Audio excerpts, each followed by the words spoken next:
everybody need but not for everyone's greed. तो देखो, resources are available, resources are having potentiality, resources are abundance in nature, but we have to utilize these resources that are in nature. अब इसमें कोई दिक्कत? तो अगर आएगा question there is enough for everybody is need but for not everybody is greed, तो क्या answer रहेगा? क्या है आंसर? किसने बोला है? ठीक है. अब dash and dash are the method of soil conservation in hilly area. Terrace farming and contour ploughing. Older alluvium soil is called? Newer alluvium soil is called? Dash is a method of growing rows of trees. Okay. Now, what is the process of development of resources? What is the process of development of resources? ये कल हमने discuss नहीं करा था. किया था? नहीं किया? क्या है? What is the process of development of resource? अभी तो अपन बात कर रहे थे इसके बारे में, कैसे बचा सकते हैं रिसोर्सेस?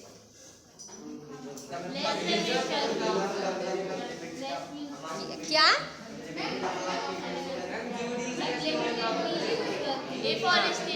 एफॉरेस्टेशन से अपने रिसोर्सेज बचा सकते हैं और रिफॉरेस्टेशन कर सकते हैं और रिन्यूएबल रिसोर्सेज को बचा सकते हैं, पोटेंशियलिटी ऑफ रिसोर्सेज को डेवलप कर सकते हैं, है ना, कंटिन्यूस फ्लो बचा सकते हैं. तो ये सारे ऐसे पॉइंट्स हैं जो आप अगर आ गया कभी बोर्ड में भी तो आप 3-4 पॉइंट इस तरीके से लिख लेंगे. अब इसके बाद एक और फुल फॉर्म पूछा था हमने कल UNCED का. तो एक जन बताएगा क्लियरली क्या है? United Nations Conference on Environment and Development. Okay. Now, what is the use of resource planning?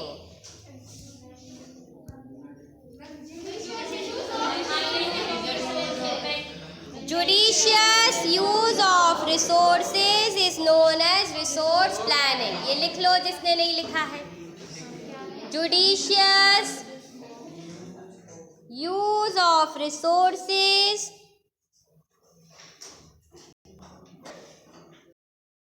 is resource planning.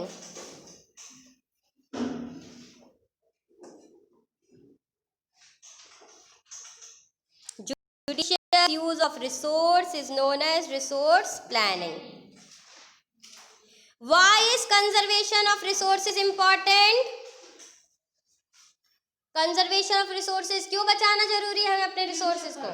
For future generation, for the preservation for future generation. ठीक है. अब एक और क्वेश्चन था, which soil is best for cotton cultivation? Black soil. कल हमने एक और चीज जानी थी, what sheet erosion? What is sheet erosion?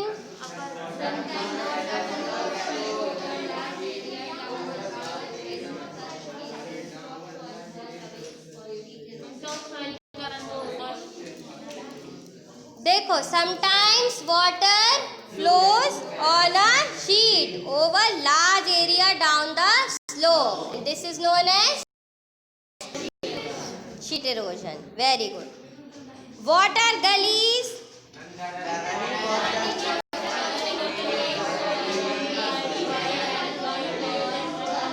The running water cuts through clayey soil and makes deep channel. बहता हुआ पानी जो चिकनी मिट्टी में आके उसके मिट्टी को आगे लेके चला जाता. डीप क्रैक्स बनाए, गड्ढे, जैसे हम कहते हैं नाली के गड्ढे, या हम कभी जा रहे होते कहीं पर तो हम कहते हैं अरे रुक जाओ बहुत ज़्यादा डीप गड्ढा है, पैर नीचे फंस जाएगा, इसको छलांग मार के कूद के आगे बढ़ो. तो ऐसे डीप नेटवर्क, डीप चैनल को क्या बोलते हैं हम? गली. और शीट इरोजन क्या है?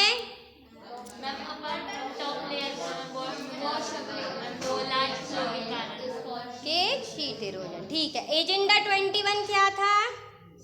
एजेंडा 21 आपकी बुक में लिखा है।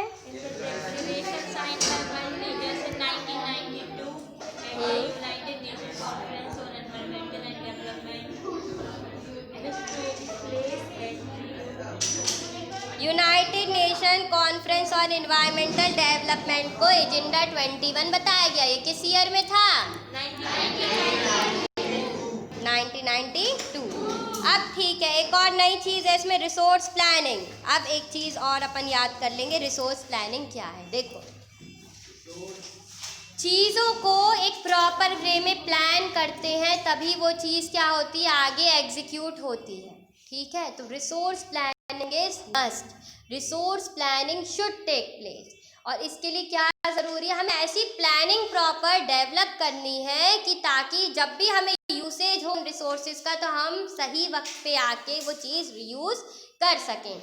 जैसे कि अगर हम कहें विंड एनर्जी है तो राजस्थान या गुजरात में ऐसी टेक्निक्स रिसोर्सेज लगाएं जिसको हम यूसेज में लेके आ सकें। तो ये प्रॉपर वाटर चैनल बना सके, जो नदियों में ज़्यादा बाढ़ आई है वहाँ डैम का निर्माण कर दें ताकि पानी से ड्रॉट या हम कह सकते फ्लड चीज़ों की ज़रूरी है। इसमें प्रॉपर प्लानिंग ज़रूरी है, इंडस्ट्रियल डेवलपमेंट ज़रूरी है, development of rural urban area बहुत ज़्यादा ज़रूरी है to carry out the basic living. तो देखो, resource planning in India had 3 points. पहला, identification and inventory of resources across the region of the country. पहले तो हमें आइडेंटिफाई करना है कि कौन से रिसोर्सेज हैं और इन रिसोर्सेज को आइडेंटिफाई करके हमें ये देखना है कि ये क्या ज़रूरी है हमारे लिए, क्या इसको हमें बचाना ज़रूरी है, क्या यह यूसेज है, क्या हमें ये पैसा दे रहा है इंटरनेशनल मार्केट में। इसके लिए हमें सबसे पहले क्या करना पड़ेगा, हमें ढूंढना पड़ेगा, फिर हमें एक मैप लेआउट बनाना पड़ेगा किस रीजन में कौन सा एलिमेंट है जो ज़रूरी है और उसको हमें बचाना किस तरीके से है। फिर हमें देखना पड़ेगा क्वालिटेटिव एंड क्वांटिटेटिव मेजरमेंट, इसको हम आगे यूटिलाइज कैसे कर सकते हैं। तो इसके लिए देखो, सेकंड पॉइंट, प्लानिंग स्ट्रक्चर बहुत ज़रूरी है, टेक्नोलॉजी ज़रूरी है, स्किल है, मशीनरी होना, ह्यूमन पावर होना, उस जगह पर हमें एक एक्सपर्टीज़ की टीम बिठाना पड़ेगा, लैंड चाहिए, एरिया चाहिए, कंप्यूटर चाहिए, वहाँ पर इंटरनेट चाहिए, एक रिसोर्सेज मशीन चाहिए जो उनको डिराइव कर सके। तो ये सारे इक्विपमेंट्स को गवर्नमेंट को फंड करना पड़ता है देने के लिए। है कि 5 ईयर प्लान जो कि गवर्नमेंट बनाती है तो वो भी इम्प्लीमेंट होता है। तो थर्ड पॉइंट इसमें क्या है, matching the resource development national development plan. तो आपके डेवलपमेंट प्लान को हम कैसे इंटरनेशनल डेवलपमेंट प्लान में इंक्रीज या सस्टेन कर सकते हैं। तो बस यही 3 पॉइंट है और कुछ नहीं है इसमें। अब इसके बाद आता है कंजर्वेशन ऑफ रिसोर्सेज। तो देखो यहीं पर ये लाइन लिखी हुई है 8th 9th पॉइंट पे, there is enough for everybody need but not for everybody greed. तो हर किसी ये कही है लाइन महात्मा गांधी ने, इम्पॉर्टेंट लाइन है। तो हमें क्या देखना है कि हर किसी के पास है लेकिन हमें ग्रीड में खत्म नहीं कर देना, अपने अंदर फ्यूचर के लिए बच्चों के लिए बचने ही नहीं दे, आगे की जनरेशन के लिए ना बचने दे और खुद ही पूरा इस्तेमाल करके रिच होते जाएं और पूरी कम्युनिटी पूरी कंट्री पुअर होती जाए। अब सबसे इम्पोर्टेंट है इसमें लैंड रिसोर्स। लैंड रिसोर्सेस कौन बताएगा? हाँ, we live on land, we perform our economic activity. Economic activity क्या होती है? हाँ, ऑल द एक्टिविटी, चाहे वो एग्रीकल्चर के लिए हो, ट्रांसपोर्टेशन कम्युनिकेशन सिस्टम, लाइवलीहुड के लिए है, सेटिस्फाइंग लिविंग एंटिटी के लिए है, तो दैट क्या वाइल्ड लाइफ सेंचुरी को बचाने के लिए, हाँ ह्यूमन के लिए, वेजिटेशन ग्रो करने के लिए, फ्लोरा फौना को आगे बढ़ाने के लिए, इकोलॉजी सस्टेन करने के लिए, जो भी हमें एनर्जी एक लैंड के पर वो क्या कहते हैं हम लैंड रिसोर्सेज। या हम एक आध लाइन एक और आती है, India is a vast diverse size most important resources explain. अगर ऐसी कोई लाइन आएगी तो उसमें भी हम लैंड रिसोर्सेज ही लिखेंगे। लिखना है ये क्वेश्चन, इंडिया वाला लिखना है, लिख लो। India is a vast, India is a vast, हाँ,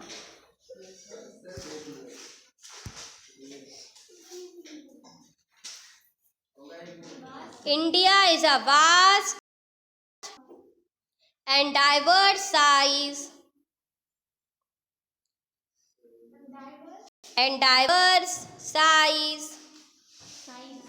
हाँ, SIZE size is the most important resource explain।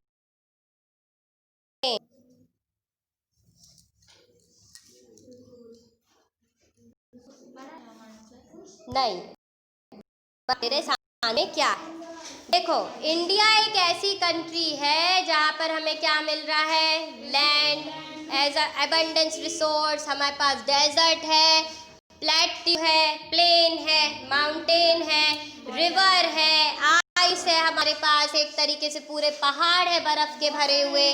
तो ये चीज़ें क्या हेल्प कर रही हैं, एक डाइवर्सिफाइड फॉर्म को आगे बचाने के लिए, सस्टेन करने के लिए, ये एक तरीके से हमारे डाइवर्सिफाइड पार्ट को हेल्प कर रही हैं। तो चाहे रिवर हो, पॉन्ड हो, एनिमल लाइफ सस्टेनेबिलिटी के लिए एक इशू हो, तो इंडिया, अगर ये क्वेश्चन आता है कि डाइवर्स कंट्री क्यों है, क्या है इसका पार्ट, तो इसमें हम यही आंसर लिखेंगे कि we are having an abundance of land, we are having mountain, plateau, plain और rivers, ponds, aquatic life, ocean for our sustainability। ठीक है, अब देखो लैंड यूटिलाइजेशन के 5 पॉइंट्स देखो, ये हमेशा आता है 5 नंबर का, ये बहुत इंपॉर्टेंट है। Page number 5, page number 5, first point, land utilisation. तो पहला पॉइंट क्या है, फॉरेस्ट। लैंड को बचाने के लिए सबसे ज़्यादा हमें क्या करना है, एफॉरेस्टेशन, फॉरेस्ट में ग्रूम करना है। Second, land not available for cultivators. तीसरा, अदर अनकल्टिवेटेड लैंड, जो कि कल्टीवेटेड नहीं है। चौथा, फैलो लैंड। पांचवा, नेट जोन एरिया, कितना साल भर हम सोन या क्रॉपिंग कर सकते हैं, उसको नेट जोन एरिया कहते हैं। अब एक और इसमें आ जाता है land use pattern in India. ये इम्पॉर्टेंट नहीं है पर हम जान लेते हैं कि कैसे ये लैंड यूज हेल्प करता है इस पैटर्न को आगे करने के लिए क्लासिफाइड। तो देखो पेज टर्न करो, पेज नंबर 6।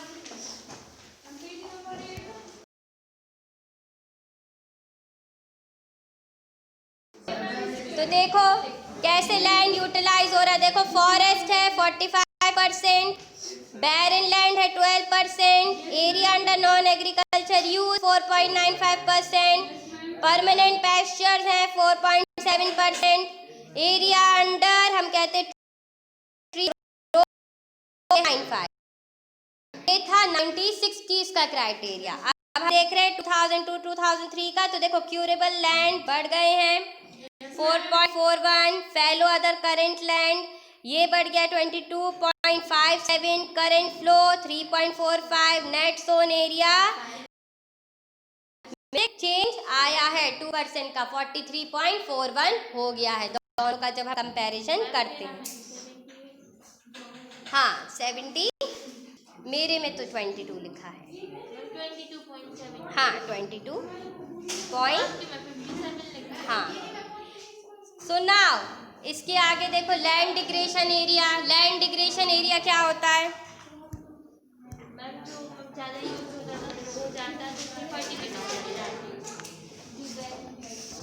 बेटा what is land digression area?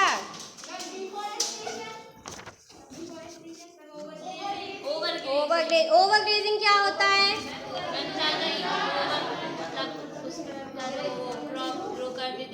ठीक है, फर्टिलिटी चली जाती। और माइनिंग और ओवर इरिगेशन। ओवर इरिगेशन किन चीजों के कारण होता है?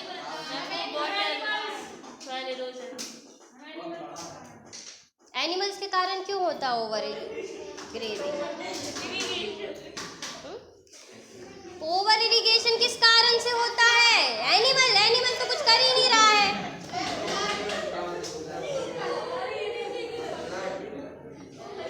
ओवर इरिगेशन क्या होता है? इरिगेशन क्या है?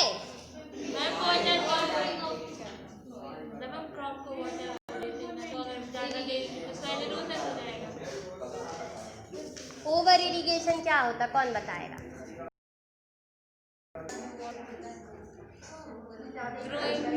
Increasing amount of water in soil. This generally causes due to agriculture.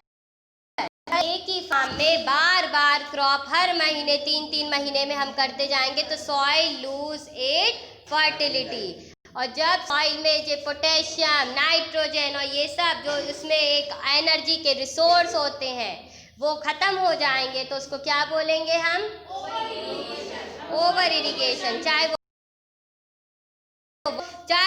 बार बार हम कह सकते हैं क्रॉपिंग पैटर्न चेंज करने के कारण हो, उसको सैलिनिटी बढ़ जाए, अगर समुद्री पानी आए, एल्कीन, या बाढ़ आ गई तो बाढ़ से क्या हुआ, बहुत ज़्यादा सैलिनिटी बढ़ गई उस एरिया की, उस क्रॉपिंग पैटर्न की, तो उसको हम कह सकते हैं ओवर इरिगेशन में उस रीजन में डिप्लेक्ट करना। अब सॉइल एज अ रिसोर्स क्या है? देखो 6 टाइप्स ऑफ सॉइल हमें याद करने हैं। कौन से वो 6 टाइप?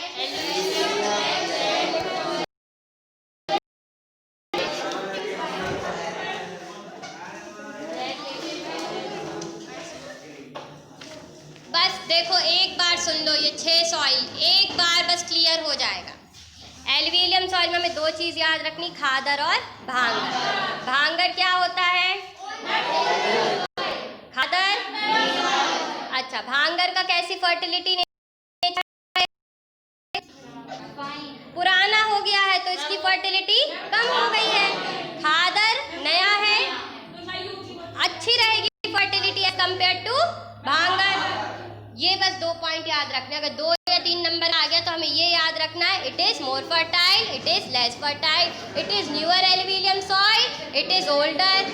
अब भांगर क्योंकि पुराना है तो इसमें बहुत ज्यादा क्या होंगे? कंकड़, बहुत ज्यादा कंकड़ होंगे। और खादर जो कि नया है तो इसमें क्या है? कम है कंकड़। तो जब ज्यादा कंकड़ होंगे तो सॉइल की ग्रोथ नहीं होगी, पुराना हो गया। भांगर जिसमें कम है कंकड़ तो उसमें सॉइल में ऐसी न्यूट्रिशन और कैपेसिटी स्टार्च रहेगा जिसमें वो क्रॉप ग्रो करेगा। तो ये और याद रख लेना, भादर is having large amount of kankar, khadar is having less amount of kankar. अब इसके बाद हम दूसरी चीज देखते हैं, ब्लैक सॉइल। तो black soil is known as regur soil. हाँ, where we obtain black soil? Yes, Maharashtra, Madhya Pradesh. Third soil red and yellow soil, ये क्या होता है? वाई हमेशा आ जाता 1 मार्क्स का question, why this soil in colour? Very good, बस एक ही लड़की पढ़ रही है क्लास में, इतना समझ में आ गया, very good. Why we have change in soil, red and yellow form? Due to the presence of iron and crystal। ये नहीं पढ़ा? रेड और येलो सॉइल क्यों होता है? इसका नेचर और टेक्सचर रेड और येलो क्यों है? हाँ, क्रिस्टलाइन है और इग्निशियस रॉक के कारण है। तो देखो सबसे पहले लिखी है line, red and yellow soil develop on crystalline igneous rock. अब 1 मार्क का हमेशा क्वेश्चन आता है लैटराइट सॉइल का, कि laterite soil is derive from the later word which means later, and that brick. तो ये ब्रिक याद रखना है। Laterite soil is known as a brick soil. Now arid soil कहाँ है? एरिड सॉइल कहाँ है? और फॉरेस्ट